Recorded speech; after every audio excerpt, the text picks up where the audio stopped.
Millionaire catches black cleaner breastfeeding her daughter. He takes an unexpected action.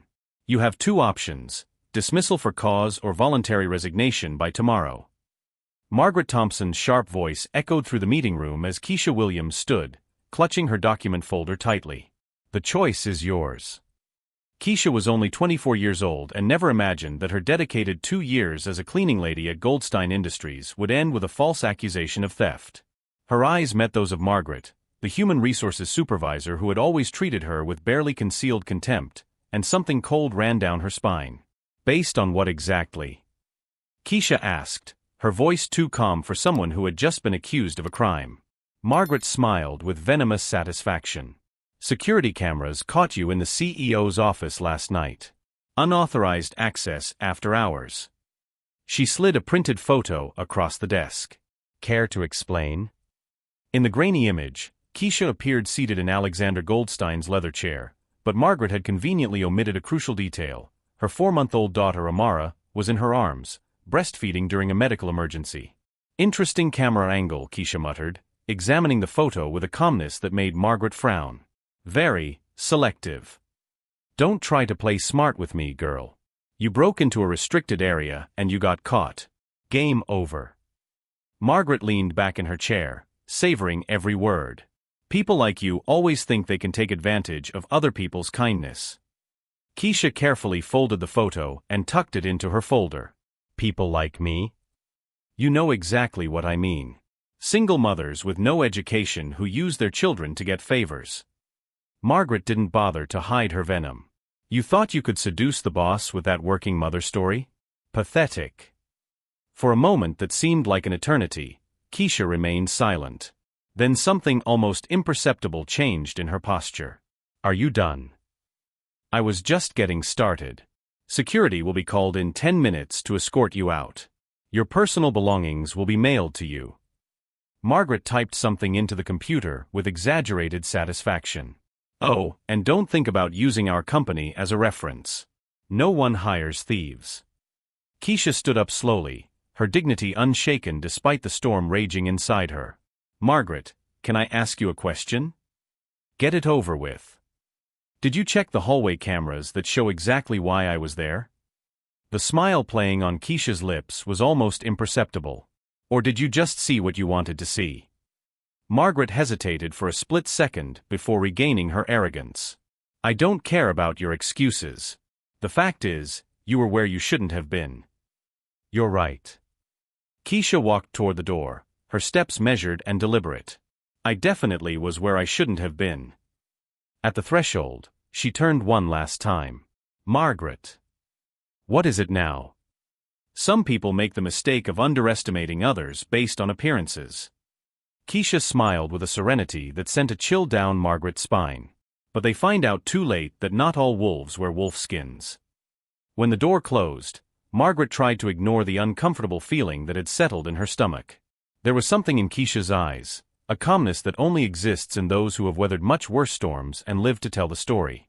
What Margaret had no idea was that, at that very moment, Keisha was walking through the halls with the serenity of someone who holds a secret too powerful to be revealed before the time is right. If this story of prejudice and injustice touched your heart, don't forget to subscribe to the channel to find out how a simple moment of humiliation would become the catalyst for a revolution that no one would ever forget. 3 days after her dismissal, Keisha was standing in line at the bank at 6 in the morning, holding Amara in her arms and a stack of overdue bills in her free hand. The manager, Mr. Patterson, barely concealed his discomfort as he reviewed her account. I'm sorry, Ms. Williams, but without proof of income, I can't extend your apartment loan. He avoided looking directly at the whimpering baby. You have 15 days to get back on track, or we'll begin foreclosure proceedings. Keisha nodded calmly, as if hearing about imminent eviction was part of her morning routine. I understand completely. What Mr. Patterson didn't know was that Keisha had spent the entire night not crying about her situation, but methodically typing on her used laptop. While Amara slept, she carefully organized every screenshot, every email, every recorded conversation she had collected over the past 2 years working at Goldstein Industries. Margaret Thompson, on the other hand, was having the week of her life. She had spread the word throughout the company that she had cleaned house by firing a problematic employee who was trying to take advantage of the CEO. During Friday happy hour at the bar across the street from the office, her version of the story became even more dramatic. "You should have seen the look on her face when I showed her the photos," Margaret gestured dramatically to her colleagues in the finance department. "She tried to convince me she was breastfeeding. As if a baby is an excuse for trespassing." Lisa, from accounting, frowned. But if she really was breastfeeding? "Please," Margaret laughed too loudly. "These people always make up dramatic excuses. Single mothers, you know how they are." She made quotation marks in the air with her fingers. "Always trying to get favors with touching stories." What Margaret didn't mention was that she had carefully edited the security footage, deliberately cutting out the part where Amara appeared in Keisha's arms. Nor did she mention that she had completely ignored the night watchman's report confirming the medical emergency. Meanwhile, Keisha discovered that finding work with a terminated for cause on her record was like trying to climb a mountain of ice. Every interview ended with the same question: "Can you explain the circumstances of your last termination?" On her fourth job attempt of the week, the cleaning manager at a shopping mall, Mrs. Carmen, was blunt. "Look, honey, you seem like a nice person, but I can't risk hiring someone with a history of theft. I have my license to protect." Keisha returned home that afternoon carrying Amara and a growing sense of how the system was rigged against people like her. But instead of despair, something more dangerous began to form in her mind: cold, calculated determination. That night, while Amara finally fell asleep after hours of crying, babies feel their mother's stress, Keisha opened her laptop again.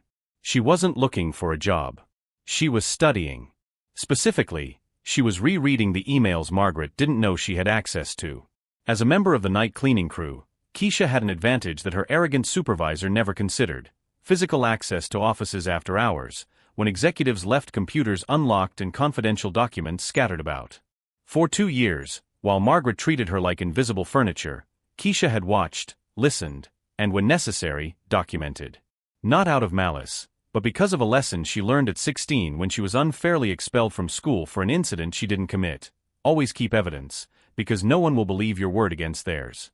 What began as self-preservation had become an impressive archive. Emails from Margaret making racist comments about employees. Fraudulent financial reports she had signed without reading. Recorded conversations where she admitted to falsifying performance reviews to favor friends. Keisha smiled for the first time in days as she looked at the folder on her computer labeled "Insurance." Margaret had made the classic mistake of every bully, completely underestimating her victim. The phone rang, interrupting her thoughts. Unknown number. "Hello. Ms. Williams? This is Alexander Goldstein." Keisha almost dropped the phone. The Millionaire CEO was calling her at 9 o'clock at night? "Mr. Goldstein?" Her voice sounded more controlled than she felt. "I apologize for the late hour, but I just heard about your dismissal. I would very much like to speak with you in person. Can you come to my office tomorrow?" Keisha looked at Amara sleeping, then at the open laptop displaying months of evidence against Margaret Thompson. "What time would be convenient, sir?" "How about 10 in the morning? And Ms. Williams?" "Yes." "Bring your daughter. I have some very specific questions about last Thursday." After hanging up, Keisha leaned back in her chair. Margaret had spent the week celebrating her victory, spreading lies and humiliating a single black mother without a job. What the supervisor had no idea was that she had messed with the wrong person. And tomorrow, when Keisha walked into that office, Margaret would be the one learning the true meaning of the phrase "mess with the wrong person." Because some people make the fatal mistake of confusing quietness with weakness, humility with ignorance, and patience with passivity. Margaret was about to learn the difference, in the most painful way possible. The next morning, Keisha entered the Goldstein Industries skyscraper carrying Amara and a briefcase Margaret would never have imagined existed. The same security guard who had escorted her 3 days earlier now greeted her respectfully: direct orders from the CEO. In the executive elevator, Keisha watched her reflection in the polished mirror. 24 years old, a single mother, officially unemployed, but with something billionaire executives would pay fortunes to possess: irrefutable evidence. Alexander Goldstein greeted her personally at the door to his office. At 42, the businessman had built an empire based on one simple rule: information is power. And something told him that the young woman standing before him possessed very valuable information. "Ms. Williams, thank you for coming. And this must be Amara. He smiled genuinely at the baby, who responded with a laugh. Please, have a seat. Can I offer you anything? Keisha settled Amara into the baby carrier Alexander had provided. Coffee would be great, thank you. Margaret told me about your dismissal for trespassing. Alexander got straight to the point. But last night, I personally reviewed the security cameras. All of them. Keisha's eyes met his. And what did you find? A desperate mother nursing her sick baby in a medical emergency. And a supervisor deliberately editing evidence to criminalize an act of motherhood. Alexander opened a folder on his computer. This is the complete recording, unedited. On the screen, the image clearly showed Keisha comforting Amara, who was crying inconsolably, before breastfeeding her in the armchair. The timestamp confirmed it, 2:15 a.m., during her official night cleaning shift. Mr. Goldstein, Keisha took a deep breath, there's something you need to know about Margaret Thompson. I'm listening. Keisha opened her folder, revealing hundreds of methodically organized documents. For 2 years, while she treated me like invisible furniture, I watched, listened, and documented. Not out of malice, but because I learned early on that people like me need evidence to be believed. Alexander flipped through the documents, his face growing increasingly serious. Emails from Margaret making racist comments about employees. Financial reports with forged signatures. Audio recordings where she admitted to manipulating performance reviews. My God, Alexander murmured. How long has this been going on? 2 years documented. Probably much longer. Keisha pointed to a specific recording. This is from last Friday. Margaret admitting that she edited the footage to frame me because, and I quote, these people need to know their place. Alexander played the audio. Margaret's unmistakable voice echoed through the office. Black employee trying to seduce the boss with a single mother story? Please. I edited the cameras to show only what matters, her trespassing. These people need to know their place. The silence that followed was deafening. Alexander turned off the audio, his fists clenched on the table. There's more, Keisha continued, keeping her voice calm. Financial fraud. She approved payments to shell companies owned by her boyfriend. Systematic discrimination against Black and Latino employees. 3 harassment lawsuits that were mysteriously filed away. Alexander picked up the intercom phone. Marina, cancel all my appointments for today. And connect me with Robert Chun, our lead counsel. As Alexander made the call, Keisha watched his reaction. It wasn't just professional outrage, it was personal fury. Margaret had used his company to perpetuate injustice while he, unknowingly, signed off on it. Robert, Alexander said into the phone, I need you to come to my office immediately. We have a situation that requires urgent legal action. Pause. Discrimination, fraud, falsification of evidence. Bring your entire team. Hanging up, Alexander turned to Keisha. Ms. Williams, I'd like to make you an offer. I'm listening. First, you will be reinstated immediately, with back pay and compensation for damages. Second, I would like to offer you a position in the compliance department, investigating internal irregularities. Keisha smiled for the first time in days. And Margaret. Margaret Thompson will be terminated for cause this afternoon. But before that, I want you to be present when we confront her with this evidence.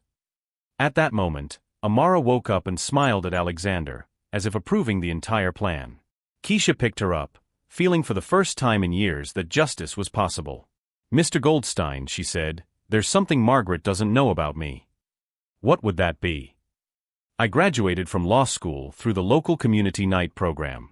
I studied while cleaning offices. Keisha smiled with a satisfaction Margaret could never imagine. When she finds out that the ignorant cleaning lady is actually a lawyer with a specialization in labor law, the look on her face will be priceless. Alexander laughed for the first time in weeks. Ms. Williams, something tells me Margaret Thompson is about to learn a very valuable lesson about underestimating people. While Keisha organized her evidence into neat piles, Margaret was 3 floors below, bragging to her coworkers about how she had cleaned house by firing a problem employee. What the arrogant supervisor had no idea was that, at that very moment, a team of specialized lawyers was being assembled. And that the ignorant cleaning lady she had humiliated had not only devastating evidence, but also the legal knowledge necessary to completely destroy her career. Because some people make the fatal mistake of confusing formal education with intelligence, social status with human value, and silence with ignorance. Margaret was about to discover that she had picked the wrong victim, a woman who turned every insult into motivation, every injustice into evidence, and every humiliation into fuel for revenge that was as legal as it was devastating. At 2 o'clock in the afternoon, Margaret Thompson received an urgent call to meet in the CEO's office. She climbed to the 40th floor smiling, assuming Alexander would finally recognize her excellent work by firing a problem employee. The door opened and Margaret stopped as if she had seen a ghost. Keisha Williams was sitting at the conference table, wearing a professional blazer, with a stack of documents organized in front of her and a digital recorder in the center of the table. What the hell is she doing here? Margaret turned furiously to Alexander. Sit down, Margaret, Alexander replied coldly. We have a lot to talk about. I'm not sitting next to that lawyer. Keisha interrupted softly, her law school diploma now framed and visible on the desk. Graduated with honors in labor law. You can call me Dr. Williams. Margaret's face turned pale. This is ridiculous. She works as a cleaner. She did, Alexander corrected, while attending law school at night. Something you would have discovered if you had checked our employees' complete resumes instead of judging them by the color of their skin. Robert Chun, the company's lead attorney, entered the room carrying a bulging briefcase. Ms. Thompson, I am obliged to inform you that you are being terminated for cause, effective immediately. You will also face criminal charges for evidence tampering, fraud, and racial discrimination. Margaret laughed nervously. Are you out of your minds? Based on what? Keisha turned on the recorder, and Margaret's unmistakable voice echoed through the room. Black employee trying to seduce the boss with a single mother story? Please. I edited the cameras to show only what matters, her trespassing. These people need to know their place. Where did you get this? Margaret stammered, her face draining of color. 2 Fridays ago, at happy hour at Chester's bar, Keisha replied calmly. You were so busy bragging you didn't notice my phone recording you at the next table. Alexander opened his laptop, displaying dozens of emails. These are just the last 6 months, Margaret. Comments about diversity quotas, jokes about the limited intellectual capacity of black employees, discussions about screening out undesirable candidates. Margaret tried to get up, but Robert Chun blocked the door. We're not done yet, Ms. Thompson. Keisha slid a folder across the table. Page 17. You approved $340,000 in payments to your boyfriend Derek Martinez's construction company. Companies that don't exist in official records. You can't. Page 23. Keisha continued relentlessly. 3 Latino employees fired for poor performance the same week they reported his discriminatory practices to HR. Curious coincidence. Alexander stood up, his voice cutting like ice. Page 31. Sarah Mitchell, employee who reported sexual harassment by a supervisor. You closed the case in 48 hours without investigation, and she was transferred to the night shift. Margaret slumped heavily in her chair, her arrogance evaporating. You don't understand.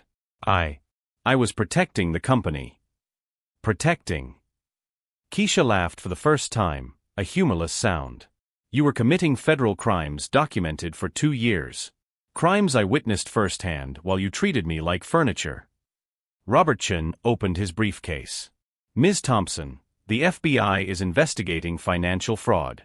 The Department of Justice has initiated proceedings for civil rights violations. And the company is suing you for $5 million in punitive damages. $5 million. Margaret clung to the table, trying to steady herself. That's just what we spent on out-of-court settlements for cases you barely resolved in the last 3 years, Alexander explained. Not to mention the current litigation costs. Keisha stood up and walked to the window. You know what's funny, Margaret? For 2 years, you saw me as such a minor threat that you didn't even bother to check my background. If you had, you would have found out that I specialize in workplace discrimination cases. You planned this, Margaret whispered, finally grasping the magnitude of her situation. I protected myself, Keisha corrected. I learned early on that people like you exist, so I always kept evidence. I never imagined you'd be stupid enough to hand over so much proof. Alexander pressed the intercom. Security, please escort the former Mrs. Thompson to the exit. Her belongings will be sent to her by mail.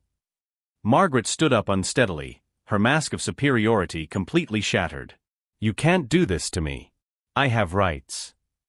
You did, Robertson replied dryly. You lost them all when you decided to falsify evidence and commit fraud.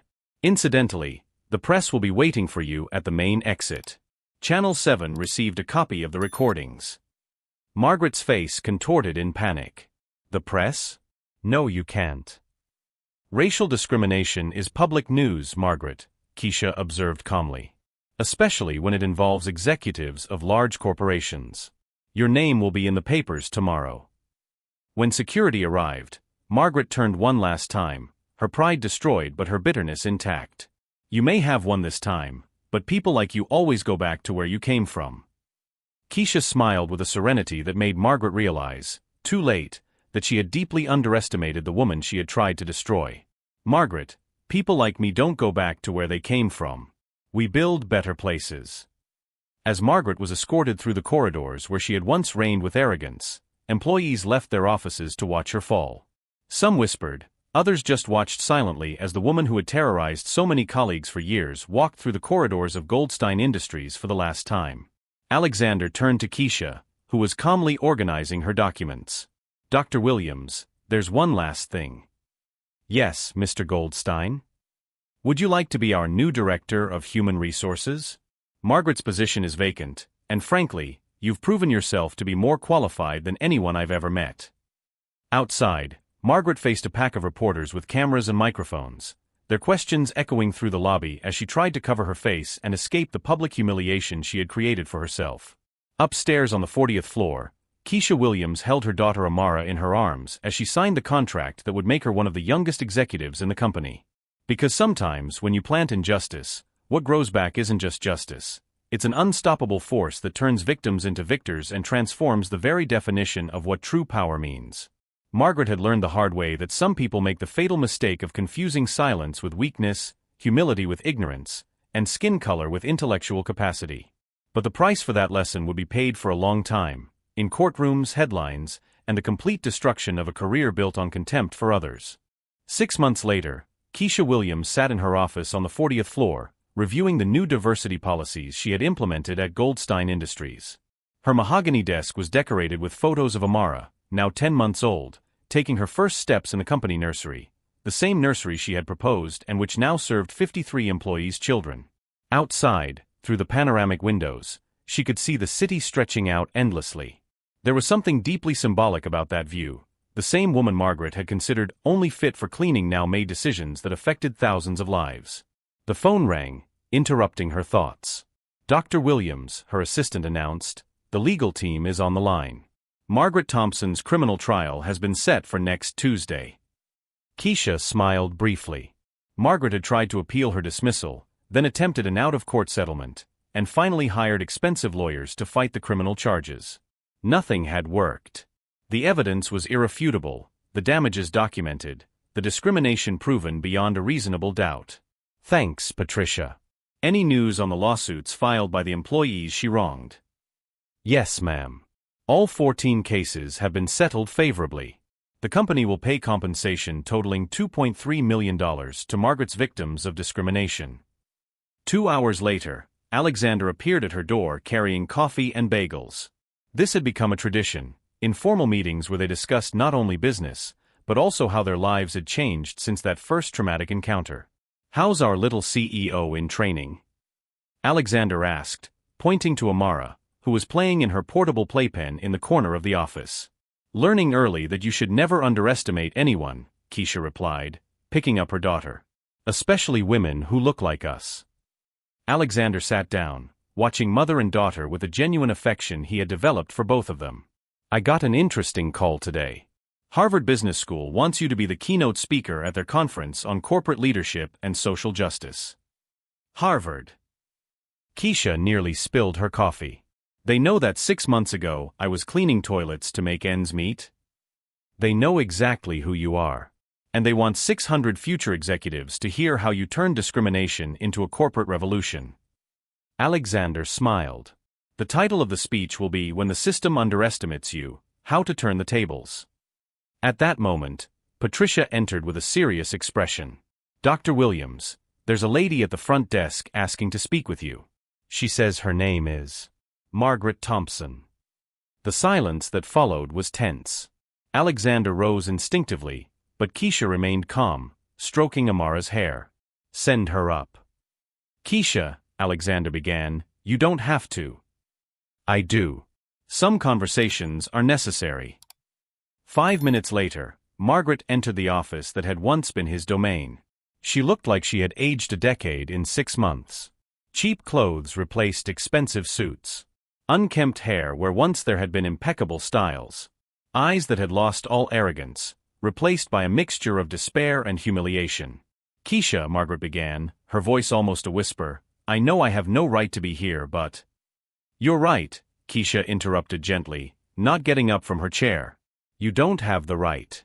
But you're here anyway. What do you want? Margaret looked around the office. The plaques on the wall, the photos of Keisha receiving diversity awards, the panoramic view that was once hers. I wanted to apologize. Why? Keisha asked, genuinely curious. Because you got caught? Because you lost everything? Or because you finally understand that destroying people out of prejudice has consequences? Margaret lowered her eyes, unable to hold Keisha's calm, penetrating gaze. Because I was wrong. About everything. About you, about who deserves opportunities, about... Margaret, Keisha finally stood up, Amara still in her arms. Your apologies won't give back the dignity you took from 14 employees. They won't erase the racist comments you made for years. And they certainly won't change the fact that you falsified evidence to destroy me. I know. I just wanted you to know that I understand now how wrong I was. Keisha walked to the window, looking out at the city below. Do you know what my biggest mistake was, Margaret? What was it? Thinking that people like you could change if you were treated with dignity and respect. Keisha turned away, her expression serene but firm. You're only here because you lost everything. If you still had power, you'd still be the same person who tried to destroy me. Margaret tried to respond, but couldn't find the words. The truth of Keisha's words cut deeper than any accusation. You can go now, Keisha said finally. And Margaret? Good luck finding a job. I hope you now understand what it's like to be judged before you even open your mouth. After Margaret left, Alexander watched Keisha with renewed admiration. You were kinder to her than she deserved. It wasn't kindness, Keisha smiled, kissing Amara's forehead. It was justice. The best revenge isn't destroying those who hurt you, it's building something greater than they could ever imagine. 6 months after that traumatic first day, Keisha Williams was no longer just a survivor. She was a revolutionary who had turned her pain into purpose, her humiliation into power, and her forced silence into a voice that echoed through corporate hallways across the country. Margaret had tried to break a 24-year-old black woman who cleaned toilets to support her daughter.